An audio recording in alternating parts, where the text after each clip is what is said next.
afternoon, everyone. We'll go ahead and get started. I know some people are going to want to sign in as we go along. Based off of last week, I know some people might want to participate, which I highly encourage. So if you want to type in the chat group, I'll look at everything once we finish with the presentation. I wanted to first to thank Dr. Versari again and SUIS for giving me this opportunity to share with you all some of my knowledge that I've picked up over my young career in the psychology field, and then also throughout my career as an athlete. Definitely humbled to be here with all these great speakers and bright minds in the psychology and sport world. A little background about myself. I grew up in Houston, Texas.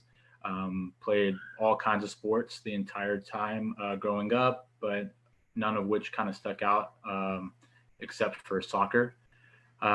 Played throughout high school, where I started to get a little bit better, and I got fortunate enough to get a scholarship to play at Houston Baptist University, where I played for 4 years. I graduated with 2 degrees in kinesiology and psychology, and then had a brief stint playing in various places in professional soccer as well. Once my soccer career is over, I went back to school, obtained my master's at HBU, and was also the graduate assistant coach for the men's and women's soccer team there. And currently I am in school at SUIS, getting my doctorate in clinical psychology with a specialization in sports psychology. I'm a dissertation away from finishing, so I'm kind of right at the end there. I can see a light at the end of the tunnel. It's definitely been a journey, but had a lot of help along the way. I'm also a psychological technician at a private practice here in Houston, Texas, where I'm underneath the supervision of a licensed psychologist. And I do everything from initial intake, psychological evaluation, and psych testing, and supervised therapy sessions, which taught me a lot of like the general population and that aspect of mental health. As we kind of go along, you'll hear a bunch of things. The main thing is, with my mission statement going further in my career, my goal is to give back to the sports community, which has given me so much in return, taught me a lot about myself and how to deal with certain things. So my goal is to give back to them and kind of destigmatize mental health within the sports culture, and hopefully promote mental health wellness in athletes in order to improve their, the whole person rather than just the performance end of it as well.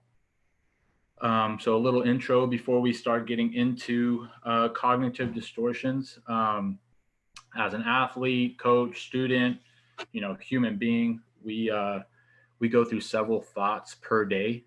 A lot of the times those thoughts are actually negative cognitions. For instance, before every session at my job, before any client comes in, I'm automatically starting to think negatively. I'll end up like saying, I don't know what I'm going to say. I hope I say the right things. Am I going to help this person out? And then my mood becomes very anxious and nervous during that time leading up to their appointment. In fact, sometimes I hope that they don't show up just to relieve my own stress and anxiety.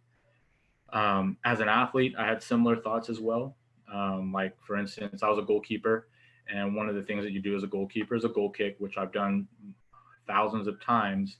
But each time I'm always battling my thoughts in my head with it. So, for instance, like in a game, I'll go up to the 6 box to set the ball down. I'll make sure I perch it up on the right blade of grass, and that way I can get good lift underneath it when I strike the ball. As I'm walking back, if I notice that the ball, or like the blade of grass I set it on, kind of crumbles and the ball shifts or there's a slight wind, I'm automatically thinking, well, now I'm going to shank the kick. It's not going to go off as well. And then as I'm leading up to approach the ball, I'm still having those thoughts, and sure enough, I end up messing up the kick. So my automatic thought while I'm thinking those things is, how could I be a good goalkeeper if I can't kick a normal goal kick? If I can't hit the ball properly, I'm probably going to end up losing my starting spot. I'm going to fail the team. And then the mood that's created by those thoughts ends up being anxiety, frustration, irritability, during the middle of a game, which is distracting me from what's actually going on around me. So in those examples, what I experienced is what Dr. David Burns, who's a psychiatrist and the author of the Feeling Good book, what he calls are cognitive distortions or irrational thoughts.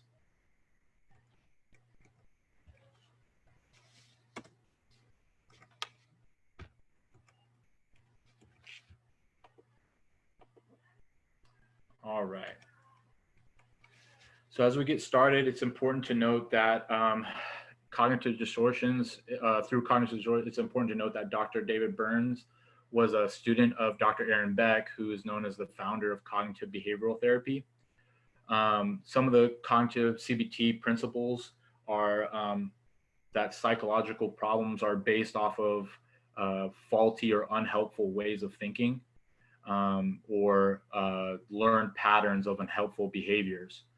So the way we kind of treat that is kind of delving into, the client's cognitions and the way they're thinking, and hopefully trying to change those kinds of patterns by providing evidence and other techniques.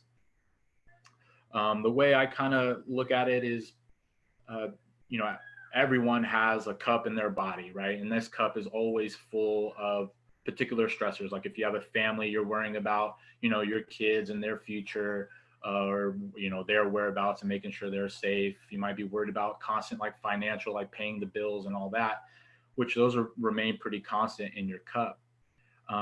What we want to try to avoid is all these unnecessary things that build into that cup that are kind of caused by these unhelpful behaviors or unhelpful ways of thinking.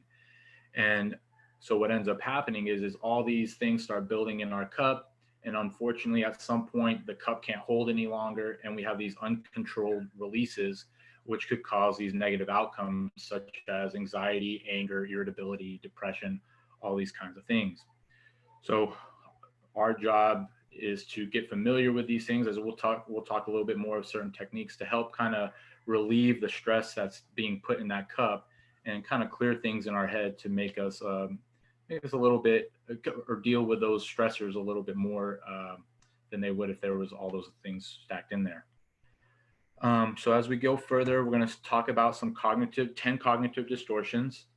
Dr. David Burns basically says that we will experience a neutral event throughout the day. We'll end up experiencing an automatic thought about that event, and then our automatic thought will then create our mood. Oftentimes in that middle process, the automatic thought process, we have distorted or irrational thoughts, and that's what we'll discuss more today. This is the list of the 10 cognitive distortions. All or nothing thinking, overgeneralization, mental filtering, disqualifying the positives, jumping to conclusions, emotional reasoning, magnification and minimization, should statements, labeling, and personalization. With these, as I'm kind of discussing through it, if you guys want to kind of relate it to your own life, if you feel like you would like to disclose some of that, feel free to unmute yourself at the end of the presentation, and we can talk a little bit more about it. Or if you have any other questions, just write it in the chat, and I'll get to that once we're done. So we'll move a little bit further. All or nothing thinking is basically seeing things in black or white, or all or nothing terms. So for example, a straight A student who received a B on a test could conclude that now I'm a failure that I got this B. So these distortions cause us to fear making a mistake or being imperfect, because it makes us feel like a loser or a failure, which I know as athletes, we probably do that a lot. If I'm not hitting this right pass, then I'm not a good soccer player. If I miss this penalty kick, I'm not a quality player at all. So we kind of deal in those all or nothing type of thinking.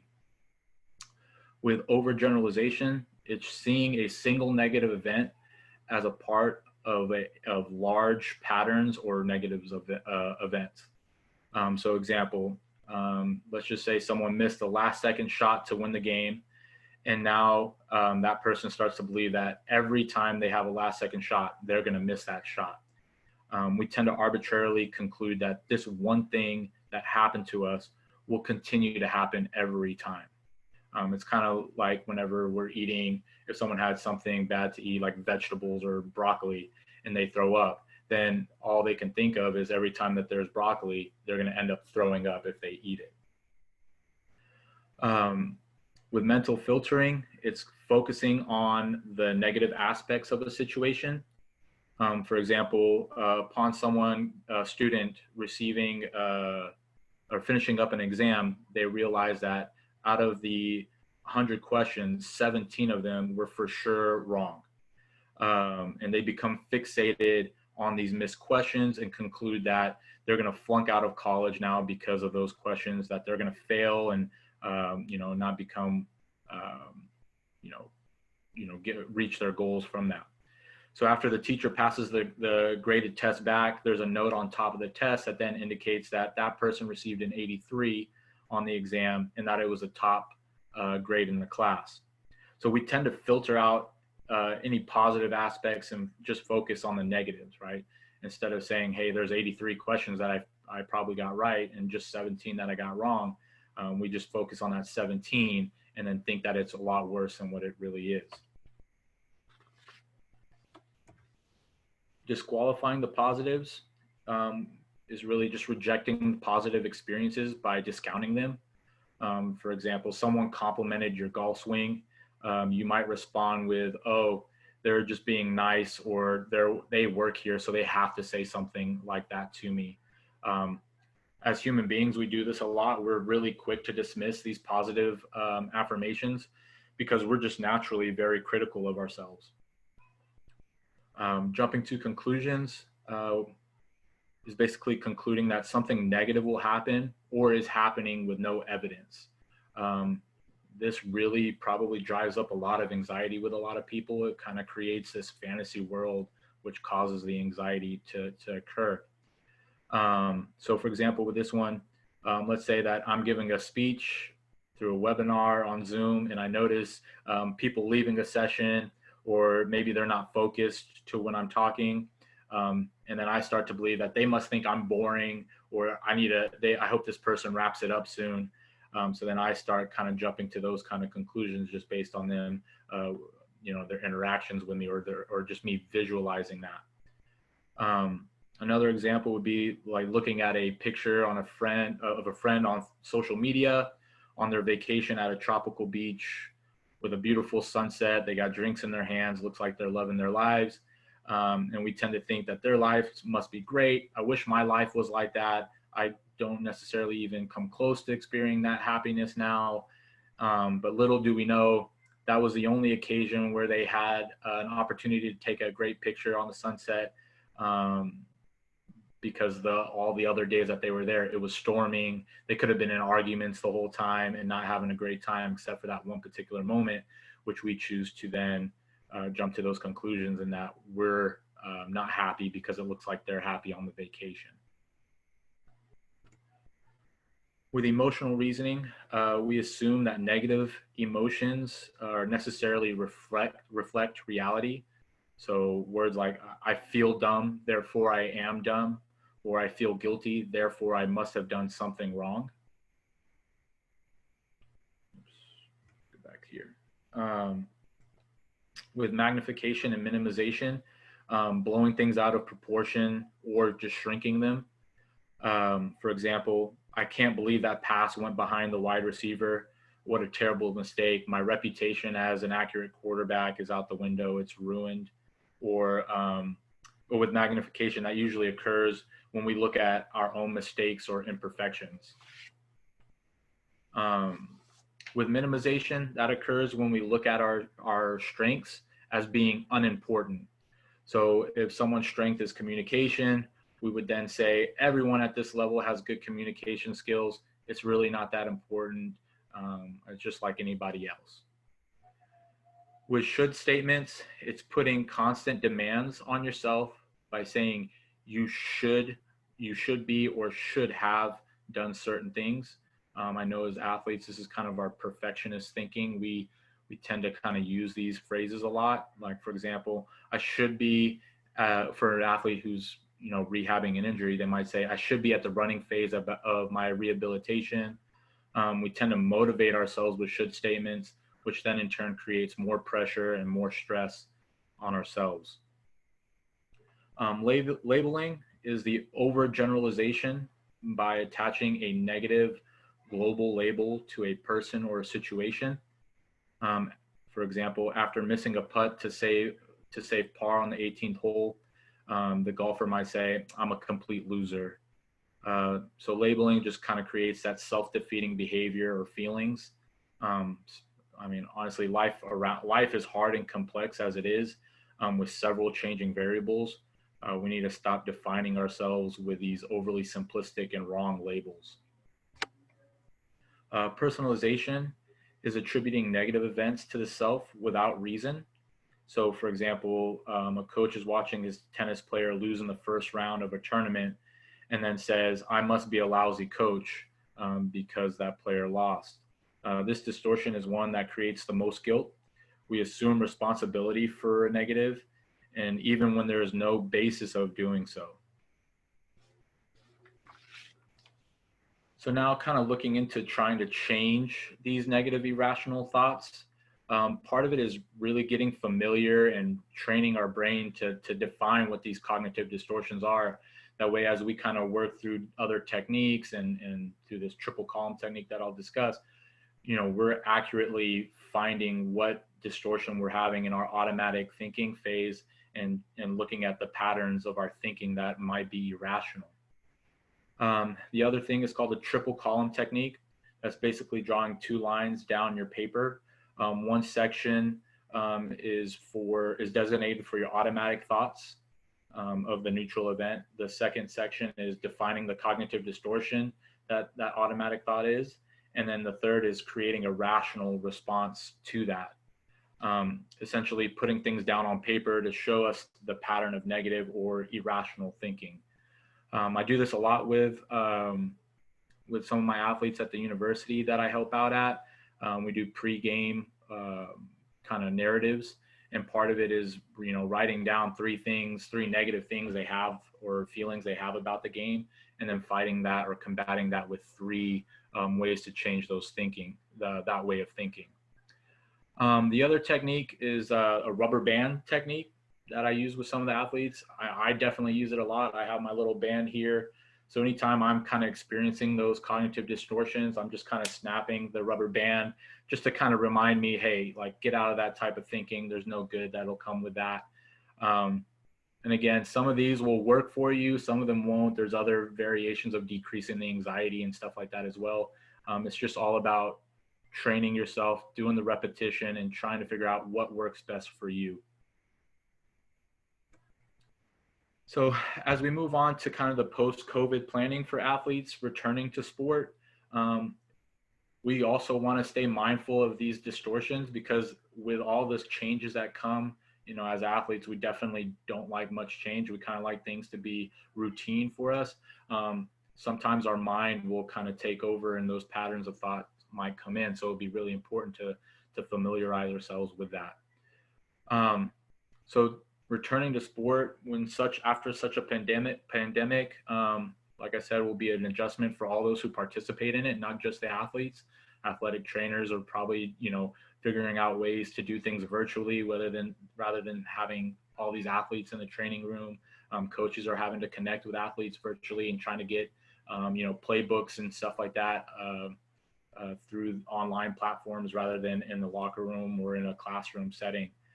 I know at work now, I had to adjust to using Zoom sessions and not having clients in the room with me, seeing body language if we're doing it over phone sessions. So there's definitely some adjustment period that we're going to go through that could develop into, certain negative outcomes.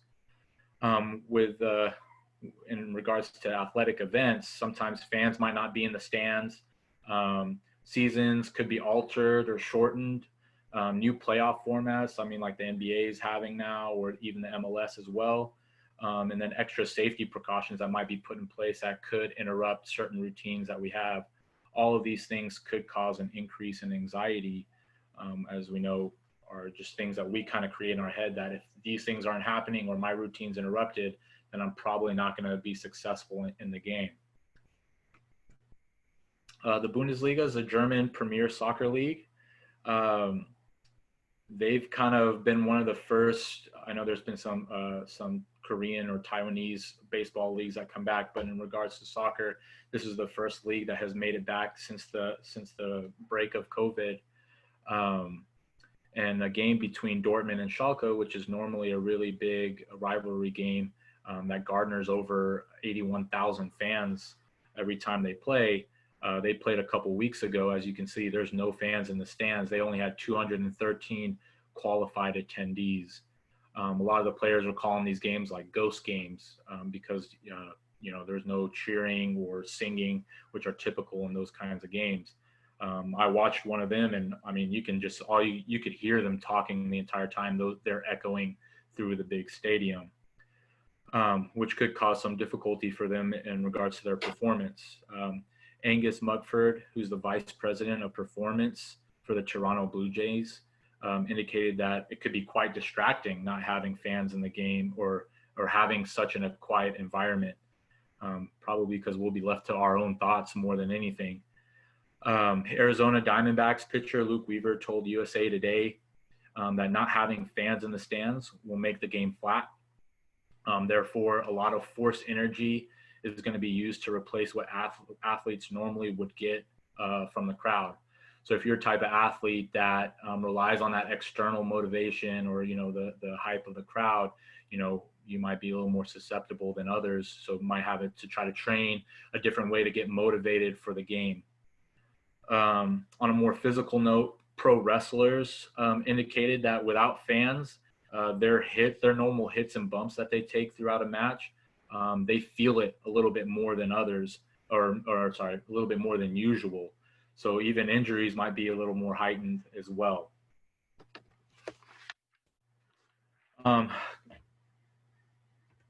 As we move forward further, certain things that some of these clubs are doing to try to be a little bit creative and make it as normal as possible. I know one Bundesliga team put cutouts of fans in the stands to try to help with that. On the right, you'll see pictures of like TV screens at midfield at a Premier League game in Denmark, where they're having fans watch the game through Zoom. Which I think would be pretty distracting. If I was playing, I'd be looking to see like what's in the background of their house, what's happening in there. And they're also pumping in crowd noise as well. So they're trying to learn or do some creative things to try to replicate having people in the stands as well. So in closing, as athletes, we're creatures of habit. We love our routines because it helps us regulate our emotions. I know whenever I was playing, I had to stick to the same routine every day or before every game, or else it was going to be the worst game ever. My anxiety will go through the roof. So, for example, I'll be in the locker room. I would have to listen to the same music in the same order as I did the last time I played well. Prior to going onto the field on the bench, I would put on my left boot, then my right boot, tie my right shoe, then my left cleat, and then put on my left shin guard, then my right shin guard, pull up my right sock, then the left sock, then untie both of my shoes, and then do it all over again. And then for the warm-up, I'm okay for the most part. And then right before the game, right when the whistle would blow, I would cross myself 3 times, kiss each post, and then do 1 pull-up. And then finally from there, I'm good to go and play. So if any of those things get interrupted for me, I know that, it's going to be difficulty adjusting to them because then it causes a lot of unknowns. All the change causes unknowns, which athletes definitely don't like, which causes anxiety. So the more unknowns we have, that anxiety will definitely increase. So our focus needs to be on what we can control, limit the amount of distortions that we experience, and remember that to be where our feet are and not let our anxiety kind of take us into this fantasy world. Again, I wanted to thank Dr. Versari for giving me this opportunity today as well, and SUIS. If you guys want to share, just have any questions or anything, I'll look through the chat group, and if you want to unmute, you can unmute yourself and let's have some discussion. I have a question from Jacksonville. Yeah, go ahead. Uh, so during a week in a sports season, I'm thinking collegiate or high school sports. It's kind of a two-part question, but how much Hmm. time do you spend with the team, and how do you spend that time? Like, how do you dice that time up, I guess? And then the other part is about adjusting cognitive distortions. So what I've found, I'm a psychologist in Jacksonville, Yeah. and what I found is, adjusting those cognitive distortions, it takes time, and rules govern how much time athletes can spend in sport, whether they're in high school or college, and even really in the pros too, I guess. Um, Right. but um, how much time can an athlete spend, I guess, working with you during a typical week? And uh, does that take away from like the total amount of time that they're allowed to participate in that sport? So basically, how do you dose your treatment to fit Yeah. and address those concerns that they might have? Right. Yeah, those are good questions. So with college in particular, right? That's one I'm really familiar with because I work with more student athletes. Um, I mean, their time management skills have to be on point, regardless whether there's limitations with NCAA regulations on how often they can receive treat or training throughout the week. Their schedules are going from waking up early to go to classes, then go to the training room for an hour, then training for 2 hours, then going to the weight room, recovery, eating, having the social life. So what I found to be really important is trying to meet them, where they're comfortable. So whether that's, on the, right before their training session or just after their training session, having some appointment time with them, um, even if it is spending like 30 minutes, just to kind of touch base with them. My main goal is with athletes, they train so much on certain skills and with repetition. So with them, they can usually, most of them can take certain advice or guidance and then use that during their time to kind of practice and do some repetition. So then the next time we meet with them, they're understanding the language. They've kind of gone through that process so that we can work on kind of maybe the areas are being deficient, like maybe recognizing the, certain cognitive distortions they may be experiencing and trying to work on, all right, this is what was going on in that moment when you were playing. How can we switch that in that time without having to, disrupt your flow? And with cognitive behavioral therapy, I found that if we can really get that repetition going in training, obviously it does take some time, that that is probably the best technique to use for athletes because it just, you can switch it on right after something happened. You can, snap the rubber band or, say, I'm about to start thinking negatively here. I've made mistakes before. I need to learn how to readjust from that. Um, and so, and then in regards to learning the cognitive distortions and going through that, yeah, with anything, with learning a new skill, it's going to take some time to learn and a lot of repetition. That's what I tell all my clients too. And normally I'm more of the one like, oh, we need to hurry up and do this, hurry up and do this. So I kind of get in my own head when they're not getting it, but I'm starting to have to learn to slow things down as well. Um, did that help answer your question or was there any other ones? Oh yeah, it definitely helps, and I like that idea of the that immediate feedback that they can get, because in my office, it's I might see a patient one week, and then it might be 2 or 3 weeks later that I see them again, and there's a Right, lot of data that they pick up and a lot of noise that they picked up in right, the meantime. But right, if they're on the field going right back to training, they can get right back into practicing that, whatever the technique is. right. Yeah, unfortunately sometimes we don't get the time that we need and and our hope is, I mean, we're not going to be there holding their hand either. Our hope is that they will take the guidance or the advice and try those repetitions and see if they can work it on their own during that time. And then if they're having a difficulty, then we can coach them when they come back in. And the other thing is sometimes they just don't do it, right? And I've had a lot of clients, not do their homework.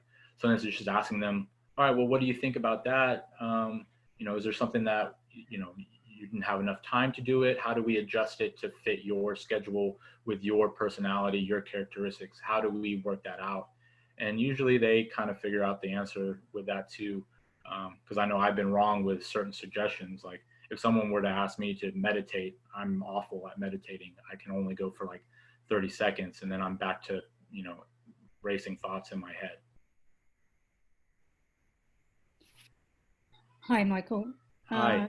Could I ask a question? My name's Shams. I'm sitting all the way in the UK. Awesome. I'm involved in football, as we call it here, soccer Yeah. in the UK. Have you noticed, or have you worked with female teams as well as male teams, and have you noticed any gender differences in cognitive distortions? And then the second part to that is where we return to play after, or activity, if you like, and then on to play after COVID. It's really interesting that everyone is sort of highlighting this lack of fan base and involvement, but it's interesting because in the female game, of course, it's a very different picture. You don't have those massive crowds, at least not in the UK. It is growing, that fan base is growing, but of course it's not been a big part of their game in competition, if you like. Right. So to answer the first question, so I work with men's and women's players, especially when I was coaching too. But what I've noticed, women are more open towards, listening to these cognitive distortions, more open to dealing with their emotions and the psychological aspect of those things, where the men are kind of closed off. They think that if they show these distortions or, these mental, health issues or concerns, that they're presenting as weak. And, they'll start having those distortions that if I show this, that the coach will think I'm weak or I'm not fit to play and all those things. So they're a little bit more closed off with their distortions. But I think if we put it on paper and not define who it was, a male or female, they're probably going through the same kinds of things. And individually, everyone's pretty unique on what they kind of experience in regards to their distortions. Sure. But yeah, definitely the females are a little bit more open to discussing and dealing with those things. I've done research in the past that kind of show that too. And my dissertation's kind of going in that direction as well. In regards to not having fans in the stands, I mean, I played most of my life without fans in the stands, like we all did growing up too, right? It would just be our parents or, maybe a couple scouts there. And then in training sessions, they say should replicate what the game environment will look like. I know of several coaches and teams having to play fake sound or loud noises to replicate an away match that might have several fans. So now when there's no fans, the training should be exactly what it is, right? It definitely would replicate a game where it's just us talking and communicating and the other team talking and communicating. So you would hope that in regards to the physical aspect of it, that it's the same than it was before, and not having to, adjust to the, the external environment.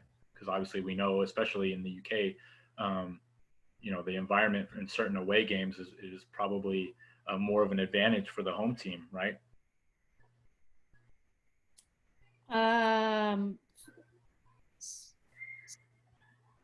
Sorry, say that again. The advantage for the home team in away games.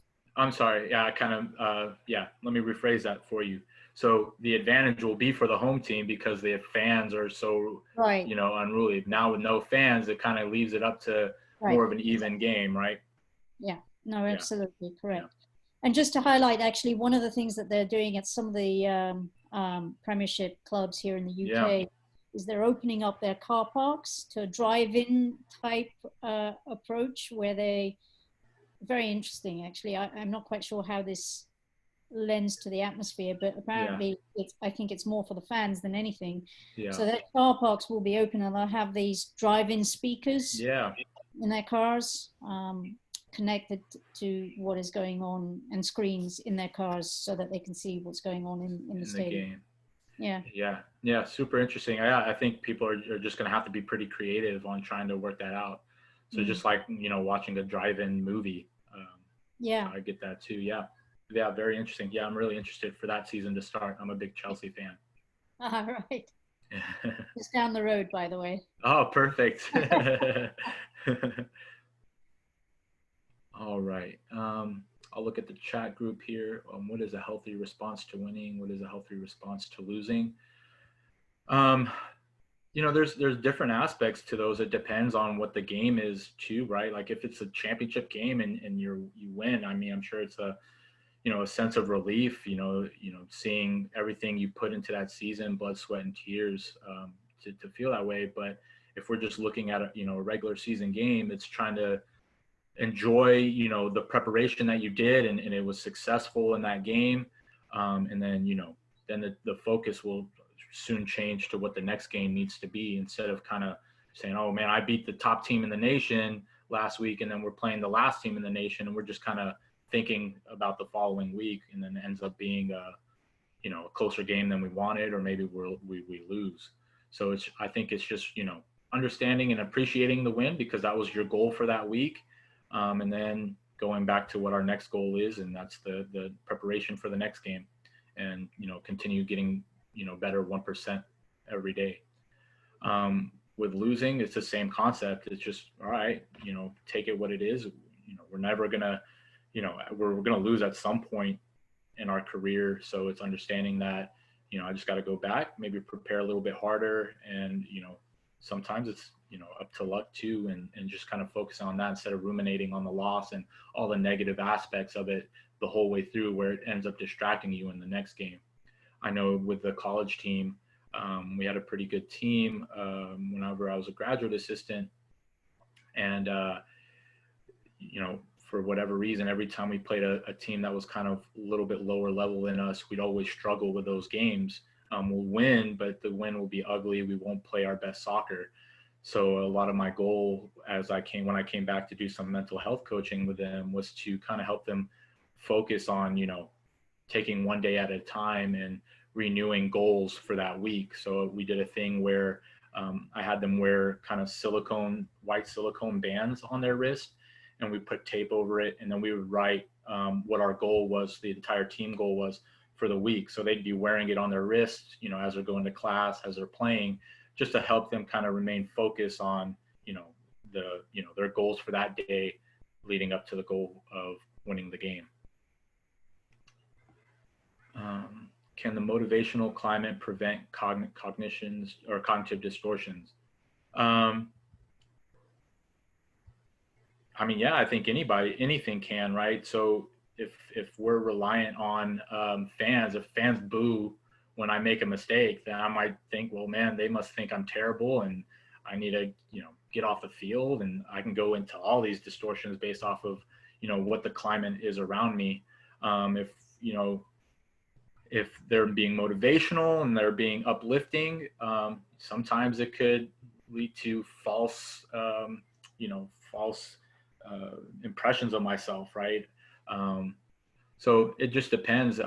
Just got to kind of regulate yourself and understand where you're at, and knowing your body and your skills, to not let those distortions kind of take over. I hope that answers that question, Nuno. Sorry. Anyone else? Any questions?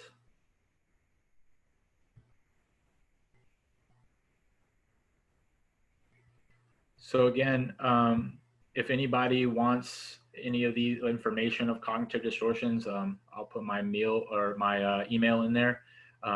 Send me an email and I'll send you one. I'll send you a list of the 10 cognitive distortions. Again, I appreciate y'all listening to me and, participating in everything as well. So let me put the email information in here.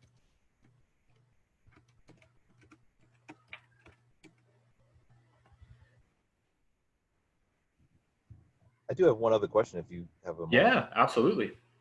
I was just, in your last comment, I was just kind of thinking about body language, and it can kind of map onto cognitive distortions, but I wonder how you look at body language of your players, when they're on the field, and how you you address that, I guess. Yeah, I mean, you know it too as a psychologist with your clients, just seeing their body language can tell a lot, even if they're not saying anything. You know, they're slouching down, arms are crossed, they're definitely hiding something inside. There's definitely some thought process that's going on that, you know, might be, you know, distracting them from the game. Um, so you know, it's kind of pointing them out, just kind of like I kind of take more of a coaching approach to it, you know, as like, you know, we would go through video sessions and looking through, you know, tape and looking to, you know, find different tactics and strategies. You know, I can show them on a tape that I saw of after they, you know, messed up on a play, you know, their shoulders went down. You can see that, you know, their burst of speed wasn't what it needed to be either. Um, so it's just kind of pointing it out to them to just say, okay, so tell me what was going on with that thought process right at that moment, and then trying to work through again, training that mindset of, hey, okay, you were thinking, well, I made a mistake again, I'm probably about to get subbed out, or I saw the person warming up on the side after that mistake. That's probably going to be me, you know, leaving the game, and I'm not going to get back in again. I've lost faith in my player or in my coach, or with my coach. My players are, you know, my teammates are thinking negatively of me. So naturally, with that body language, they don't have to say anything. We would know, and we could point it out through tape if that's there.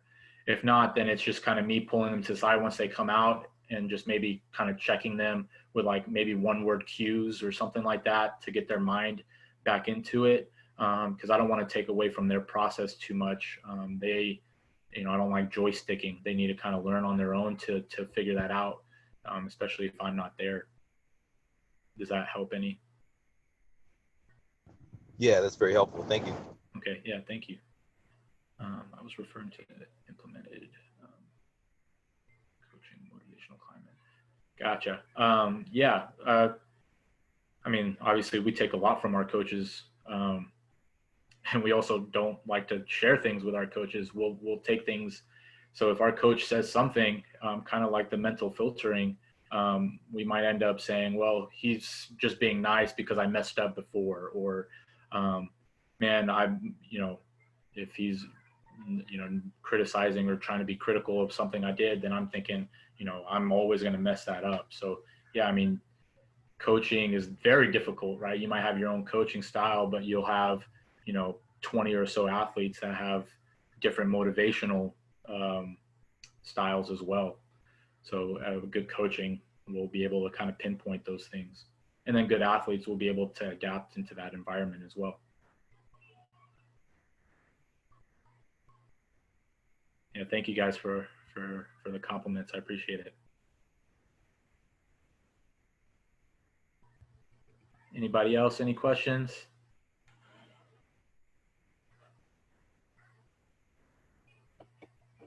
All right.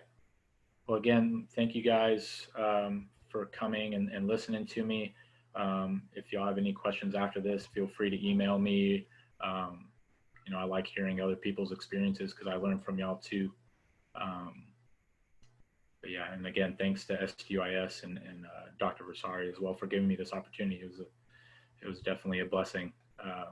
So thank you very much. Take care.